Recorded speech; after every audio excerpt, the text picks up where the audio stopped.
Assalamualaikum warahmatullahi wabarakatuh. Salam sejahtera bagi kita semua. Pada kesempatan kali ini, saya Miss Dwi akan membahas materi pembelajaran Sosiologi Paket C kelas 10 tentang metodologi penelitian sosial.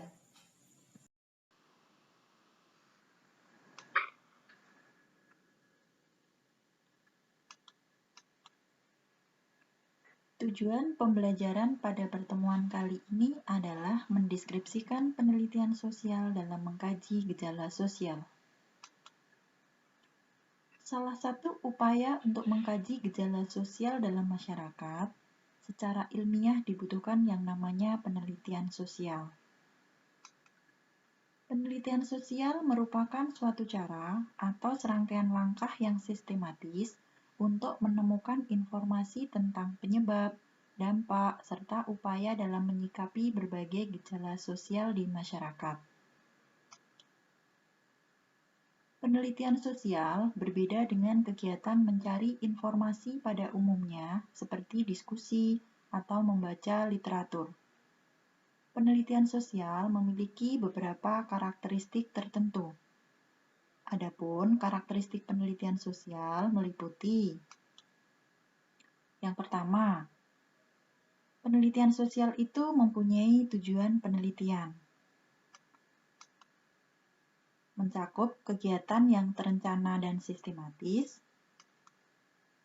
menggunakan analisis yang logis, bersifat ilmiah atau empiris,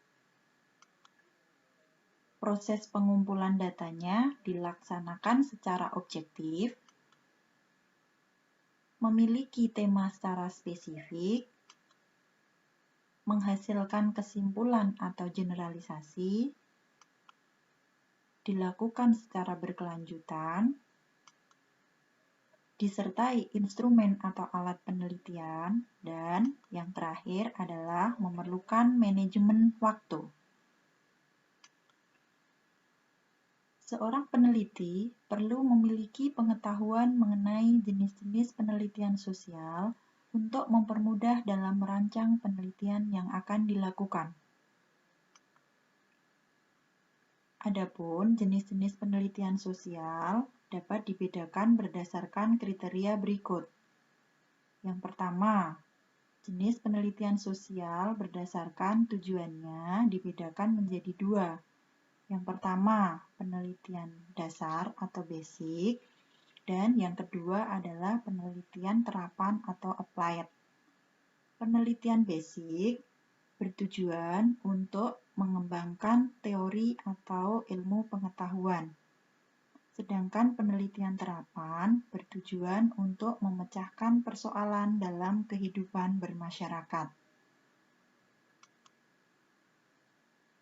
Jenis penelitian yang kedua yaitu berdasarkan tempat penelitiannya. Dibedakan menjadi tiga. Yang pertama adalah field atau penelitian dilaksanakan di lapangan secara langsung. Yang kedua adalah penelitian yang dilakukan menggunakan literatur atau library. Yang ketiga adalah penelitian yang dilakukan dengan menggunakan laboratorium atau disebut juga dengan eksperimen. Jenis penelitian yang ketiga berdasarkan pendekatannya terbagi menjadi dua, kuantitatif dan kualitatif. Kuantitatif menekankan pada unsur objektivitas terkait data yang diukur secara numerik atau pengukuran menggunakan angka-angka statistik. Lalu, penelitian kualitatif digunakan untuk menjelaskan fenomena sosial secara lebih mendalam.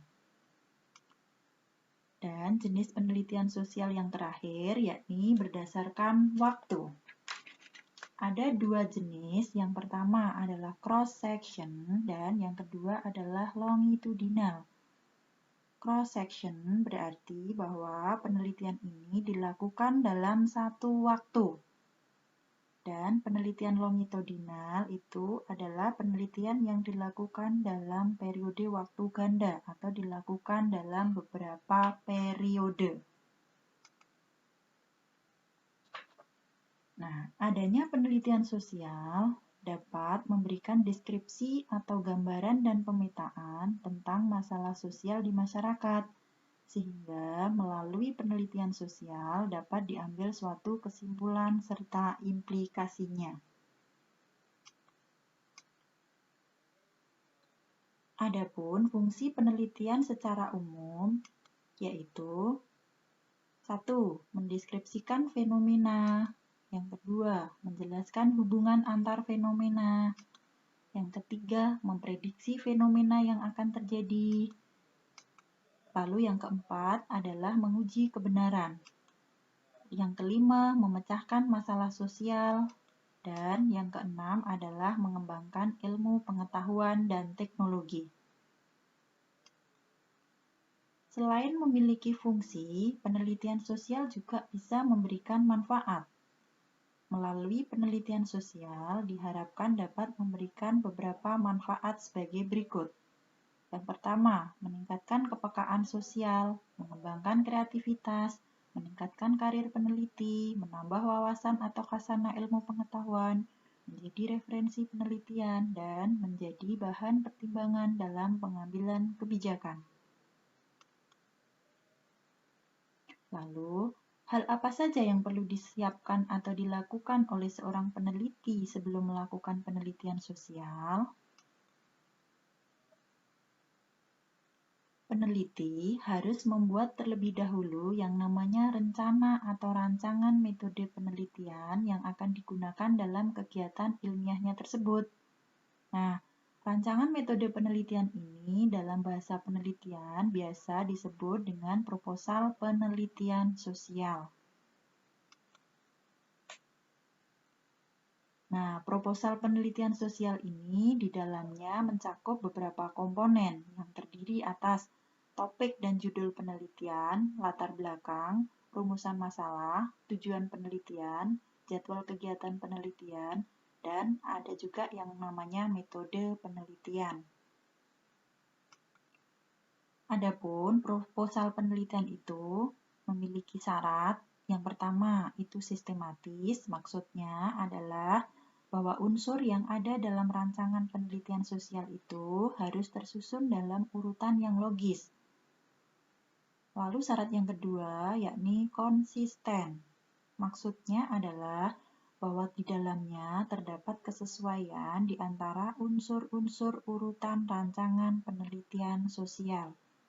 Syarat yang ketiga harus operasional. Maksudnya, rancangan penelitian sosial dapat menjelaskan bagaimana penelitian itu akan dilaksanakan.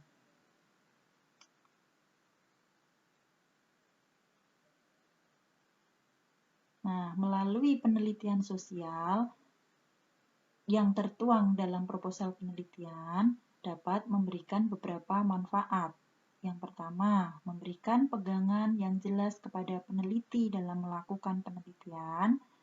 Yang kedua, menentukan batas-batas penelitian yang berhubungan dengan tujuan penelitian. Dan yang terakhir adalah memberikan gambaran tentang apa yang harus dilakukan dan kesulitan-kesulitan yang akan dihadapi saat penelitian. Nah, melalui proposal penelitian ini, maka diharapkan seorang peneliti itu akan melaksanakan kegiatan penelitiannya sesuai dengan arah serta tujuan penelitian sebagaimana yang ia rencanakan sebelumnya. Demikian pembahasan materi pada pertemuan kali ini. Sampai ketemu lagi di pertemuan selanjutnya. Saya tutup. Wassalamualaikum warahmatullahi wabarakatuh.